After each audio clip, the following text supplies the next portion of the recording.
मेरे शिष्यों, समय आ गया है कि हमें लंबी और प्रभावशाली यात्रा करनी होगी। सभी दिशाओं में जाने का समय आ गया है। समय है सिखाने का और प्रेम संदेश बांटने का। आओ चलते हैं। जागली पहाट उठ शिंप सडा माऊले, जागली पहाट उठ शिंप सडा माऊले, दाराकडे वळली तुझ्या गौतमाची पाऊले, दाराकडे वळली तुझ्या गौतमाची पाऊले, जागली पहाट। बुद्धा रिलिजियस अँड चॅरिटेबल ट्रस्टच्या माध्यमातून धाराशिव जिल्ह्यातील उमरगा येथील कराळी या ठिकाणी एक भव्य ऐतिहासिक वास्तूचं निर्माण केलं जात आहे। तुम्ही माझ्या पाठीमागे पाहू शकता, ही धाराशिव जिल्ह्यामधली आत्तापर्यंत निर्माण होत असलेली सगळ्यात मोठी बौद्ध वास्तू किंवा एक बौद्ध विहार जे आहे ते निर्माण केलं जात आहे, ज्याचं नाव आहे कपिलवस्तू बौद्ध विहार। तर या विहाराचं ज्यांच्याकडून निर्माण कार्य केलं जात आहे, तर त्यापैकी ही जे Lord Buddha religious and charitable trust जे आहे यांचे कोषाध्यक्ष आपल्या सोबत आहेत, ज्येष्ठ सामाजिक कार्यकर्ते आहेत, तसेच श्रद्धावान उपासक आहेत कैलाश शिंदे सर। तर कैलाश शिंदे सरांचं काम या विभागामध्ये सुपरिचित आहे, सर्वजण सरांना ओळखतात। तर सरांचं या ठिकाणी खूप मोठं योगदान या विहारासाठी आत्तापर्यंत झालेलं आहे आणि ही ऐतिहासिक वास्तू जी घडवली जात आहे आणि हा एक ऐतिहासिक वारसा आहे, कारण की येणाऱ्या पिढीला हा अनेक दशक म्हणा हा जो आहे प्रेरणा देण्याचं काम करणार आहे। तर ही एवढी मोठी ऐतिहासिक वास्तू या भागामध्ये निर्माण करण्याचं नेमकं कारण काय? कारण की आपल्या भागामध्ये हवा तसा धम्माचा प्रचार प्रसार झालेला नाहीये, तरी देखील एवढ्या मोठ्या प्रमाणात आपण ही ऐतिहासिक वास्तू उभी करतायत। सर, नेमकं ह्याची सुरुवात कशी झाली या कार्याची आपल्या? ही सुरुवात अशी झाली की ज्यावेळेस मी ह्या तालुक्यामध्ये आलो आणि तालुक्यामधले कार्यकर्ते मला मन्नाखेळीला घेऊन गेले। मन्नाखेळीला जात असताना प्रत्येक ठिकाणी प्रत्येक गावात बाबासाहेबांचे पुतळे मला दिसले आणि मन्नाखेळीचं बौद्ध विहार हे उंचावर टेकडीवर असलेलं दिसलं। त्याची प्रेरणा घेतली, म्हणलं ही जर कर्नाटकमध्ये होत आहे तर ही महाराष्ट्रात का होत नाही, म्हणून ही प्रेरणा घेतली। या ठिकाणी जे अधिकारी होते, विलास खिल्लारे, रत्नदीप गायकवाड, साबळे, मचिंदर सरपे, हे क्लासून अधिकारी सगळे या परिसरात नोकरीला होते। त्यांना जाऊन भेटल्यानंतर त्यांनी कल्पना मांडली मी आणि त्यांनी ही कल्पना मान्य केली। त्याच्यानंतर एक ट्रस्ट स्थापन केली, the lord Buddha religious and charitable trust. या ट्रस्टचे अध्यक्ष विलास खिल्लारे आहेत, उपाध्यक्ष मचिंदर सरपे आहेत, कोषाध्यक्ष मी आहे स्वतः। आणि अशा प्रकारे ही कल्पना मांडून या ठिकाणी सर्व अधिकाऱ्यांनी आम्ही मिळून एक 10,000 रुपये घेऊन ही 4 एकर त्या काळात 4 लाखाची जमीन विकत घेतली। किती एकर जागा आहे आता? ही 4 एकर जमीन आहे। या 4 एकर जमिनीमध्ये हे बुद्ध विहार होत आहे। मग आता ह्याची सुरुवात करत असताना सर्वप्रथम आपण या ठिकाणी कोणती वास्तू उभारली, काय निर्माण केलं? ही सुरुवात करीत असताना पहिल्यांदा आम्ही या डोंगरावर बोर घेतलं। बोरला चांगलं पाणी लागल्यामुळं आम्हाला आनंद झाला आणि या जिल्ह्याचे खासदार माननीय पद्मश्री पाटील साहेब हे या माळावर आले असता मी त्यांना ही जागा दाखवली आणि ही जागा दाखवल्यानंतर त्यांनी मला 7 लाखाचा फंड दिला। या फंडातून आम्ही भंतीजीसाठी विहार, पहिलं विहार भंतीसाठी बांधलं, छोटंसं विहार बांधलं आणि आमचे सर्व नौकर वर्ग यांनी मिळून या ठिकाणी पैसे गोळा करून या ठिकाणी विहार बांधायचा संकल्प केला आणि त्याच्यातून हे विहार समोर बांधलेला आहे। काही आम्ही जिल्हा परिषद मेंबर होतो, त्या जिल्हा परिषदच्या फंडातून ही समोर दिसतंय ते विहार आम्ही बांधलेलं आहे, छोटं हे विहार। हे समोरचं दिसतंय ते विहार बांधलेलं आहे। आणि सर, आता हे पुढच्या दिशेला आपण बघतोय, ज्यावेळेस आम्ही या डोंगरावरती आलो तर हे खूप मोठं अवाढव्य असं काहीतरी स्मारक दिसत आहे किंवा एक असं वाटत आहे इथे काहीतरी हॉल वगैरे आहे। तर कशासाठी याची निर्मिती केली जात आहे, म्हणजे इथे काय काय होणार आहे? या ठिकाणी कनेक्टिव्हेशन 1000 कन्व्हेन्शन हॉल 1000 बसण्याचं कन्व्हेन्शन हॉल, म्हणजे सभा वगैरे घेण्यासाठी, संबोधनासाठी बंतीजीनं ही करण्यासाठी ऑडिटोरियम टाइप हॉल, ही समोरचा हॉल बांधवतो। मग आता ह्याचं बजेट किती आहे साधारण? ह्याचं हे टोटल बजेट आता सध्या सरकारनं एक 15 कोटी दिलेलं आहे परंतु जास्त आहे. आणि 15 कोटी दिले आणि आम्ही एक दिलीप भालराव हा. हे आपले या ट्रस्टचे सदस्य आहेत. हम्म. त्याने की तर 4-5 कोटी रुपये आणलेले आहेत.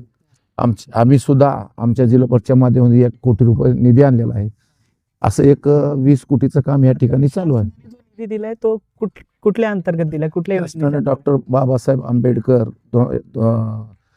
25 जे हे होतं वर्ष होतं सुवर्ण वर्ष, त्या वर्षानिमित्ताचा ही निधी आहे सरकार. अच्छा. त्यांचे सामाजिक न्याय विभागाकडून निधी मिळालेला आहे. अच्छा. आणि ही जी वास्तू दिसत आहे ही खूपच अप्रतिम दिसत आहे, किंवा याचं जे आर्ट अँड आर्किटेक्चर आपण बघतोय हे नेमकं कसलं आहे? म्हणजे पूर्ण तुम्ही जसं संसद भवन बघतोय तशी तुम्ही डिझाईन याची केली आहे सुरुवातीची ह्या हॉलमध्ये ही डिस्लरी हॉल आहे. अच्छा. Display gallery. Display gallery hall आहे. या ठिकाणी पाण्यातून बाबासाहेब. बाबासाहेब आंबेडकरांची प्रतिमा दिसणार आहे. अच्छा. प्रतिमा आणि जीवनशैली पण जीवनशैली आणि त्यांचे रेखाचित्र जेवढं Audio visualization. व्हिज्युअलायझेशन याच्यामध्ये हॉल होणार. मग किती लोकांची कॅपॅसिटी आहे, म्हणजे किती लोक एक सोबत बघू शकतात? या ठिकाणी एक 200 लोक या ठिकाणी बघू शकतात एका वेळेला. एवढं मोठं आहे. अच्छा. आणि इकडे जे ही वास्तू जी घडवली जाते ही एक आहे गेस्ट हाऊस. हे वास्तू जी आहे ती येणारे पाहुणे वगैरे असतील त्यांच्यासाठी हे गेस्ट हाऊस बनवित आहोत. अच्छा. सर, या भागामध्ये एवढा धम्माचा प्रचार प्रसार झाला नाही, तर आपल्या जीवनामध्ये धम्म कसं, म्हणजे इथे कशी प्रेरणा आपल्याला मिळाली वैयक्तिक? कारण की जसं या भागामध्ये माझाही जन्म या भागामध्ये झालाय आणि आपल्याला असं एवढं काही प्रशिक्षण मिळालं नव्हतं, किंवा तुम्ही जिथून आला आहात त्या भागामध्ये, आपल्या भागामध्ये जसं पश्चिम महाराष्ट्र झाला किंवा कोकण पट्टा झाला किंवा विदर्भामध्ये खूप चळवळ जी आहे, चळवळीमध्ये पूरक काम करणारे लोक आहेत, प्रशिक्षण देणारे लोक आहेत, परंतु आपल्याला कसं काय धम्माकडे वळले आपण, किंवा नेमकं प्रवास कसा? या भागामध्ये आलो असताना माझी भेट उपगुप्त भंतीजे व डॉक्टर गायकवाड साहेब नांदेडचे, हो, त्यांच्या सानिध्यात होतो मी. आणि अंबेजोगाईला सारख्या धम्म परिषद होत होत्या, उपगुप्त भंतीजे घेत होते. त्यांच्या ह्याच्यात आलो मी, सानिध्यात आलो. आणि मला बी वाटायला की बाबा आपण समाजाचं काम करावं, बुद्धाचं धर्माचं काम करावं म्हणून हे डोळ्यासमोर उद्दिष्ट घेऊन हे काम करीत आहोत आम्ही. कारण की अशा प्रकारचे स्मारक आपल्या भागामध्ये क्वचितच दिसतात. अजूनही आपले अंबाबाई, मसोबा किंवा माळावरती जाणं किंवा कंदुरी वगैरे करणं असा सगळा भाग आहे. आणि इथं काम करत असताना तुम्हाला देखील बऱ्याच परिस्थितींना सामोरे जावं लागत असेल. लोक एवढं समजून घेत नसतील या गोष्टी. असं आहे की ह्या ठिकाणी जर बौद्ध विहार झालं, जर जी लोक मसोबा अंबाबाई या ठिकाणी जाते त्यांना या ठिकाणी ती सोडून या ठिकाणी येऊ शकतात. कारण का प्रत्येक ठिकाणी आपण जर विहार बांधली तर लोक विहाराकडे, देवदेवताकडे जाण्यापेक्षा विहाराकडे जातील. आणि डॉक्टर बाबासाहेबांच्या आंबेडकरांनी जे आपल्याला धम्म दिलेला आहे ते धम्म गतिमान करण्याचा प्रयत्न केला जाईल. आता हे जे विहार आहे हे जन्मभूमीची आठवण देणार आहे, महूची. हे महू सारखंच डिझाईन तुम्ही बनवलं आहे का? बाबासाहेबांचं जन्मस्थान सारखं डिझाईन सेम, म्हणजे तीच प्रतिकृती तुम्ही इथे मांडण्याचा प्रयत्न केलाय. अच्छा. 2 मजली आहे ना? हे डोम वगैरे दिसतोय. या वास्तूला किती खर्च आला बनवायला? ह्या वास्तूला एक कोटीच्या पुढे गेलेला आहे. 1 कोटीच्या वरती. पूर्ण आरसीसी मध्येच काम? पूर्ण आरसीसी मध्ये काम केलेलं आहे. 1 कोटीच्या वर काम. चला बरं, मध्ये काय म्हणजे नेमकी कसली थीम आहे? मध्ये गौतम बुद्ध यांची प्रतिमा आहे. अच्छा. सर, आता या विहाराचा हॉल प्रशस्त दिसतोय, म्हणजे मेडिटेशन साठी वापर होणार आहे याचा, का फक्त इथे प्रेयर हॉल म्हणून वंदना घेण्यासाठी हा हॉल बनवला आहे? हा प्रेयर वंदना घेण्यासाठी बनवलेला हॉल आहे. अच्छा. आणि हे समोर भगवान बुद्धांची जी मूर्ती बघतोय पितळ मधली, ही म्हणजे कुठून आली आहे? किंवा ही भगवान बुद्धाची मूर्ती आमचे ट्रस्टचे अध्यक्ष आहेत विलासजी खिलारे यांनी दान दिलेली आहे. बाहेर देशातून थायलंडवरून आलेली मूर्ती आहे. अच्छा. त्यांनी दान दिलेली अध्यक्षांना. आणि सर, असं काही तुमचं पुढील काळामधलं काही नियोजन आहे का? इथे काही प्रशिक्षण केंद्र उभारावं किंवा इथं काही पालीबद्दलचं ज्ञान इथून आपल्या इथल्या मराठवाड्यातल्या लोकांना मिळावं, आपल्या भागातल्या, म्हणजे धाराशिव जिल्हा असेल, लातूर जिल्हा असेल, या परिसरातील लोकांना, असं काही आहे का तुमचं नियोजन? नियोजन आहे. या ठिकाणी पाली भाषेचं प्रशिक्षण केंद्र व्हावं आणि या ठिकाणी विद्यार्थ्यांना हॉस्टेल शाळा काढायचं आमचं पूर्ण मग त्याच्यासाठी आपण अजून जमीन एक्वायर करत आहात का? हा त्यासाठी आम्ही प्रयत्न करत आहोत. जमिनीचा बाजूची जमीन खरेदी करण्याचा प्रयत्न चालू आहे. आणि सर ही जी संकल्पना पूर्ण आपण जसं जसं आपल्याकडे साधनं वाढत जातात ही संकल्पना आपण डेव्हलप करण्यासाठी म्हणजे काय पुढची प्लॅनिंग केली आपण या ह्याला अजून पूर्णत्वात नेण्यासाठी? आता ही जी समोर वास्तू बघतोय हे वेगळंच काही दिसत आहे, म्हणजे ही वास्तू नेमकी काय आहे? ही मेडिटेशन हॉल बनवलेला आहे. म्हणजे चैत्यासारखं बनवलंय का हा तुम्ही? चैत्य ही चैत्य सारखं बनवलेलं आहे. बुद्धाच्या म्हणजे लेण्यांमध्ये काळात जशा लेण्यांमध्ये चैत्य होते त्या पद्धतीनं हा हॉल बनवलेला आहे. मग ही संकल्पना कुठून आली की आपण चैत्यासारखंच असं काहीतरी बनवायचं? ही संकल्प म्हणजे हा. ही संकल्पना म्हणजे बघूनच चैत्य अच्छा, बघू त्या चैत्य ठिकाणी बघून. आम्ही गेलो. अच्छा, चैत्य हो, कसं हो. आहे बुद्धाच्या काळात कसं पुण्याच्या लेण्या वगैरे बघितल्यात का तुम्ही?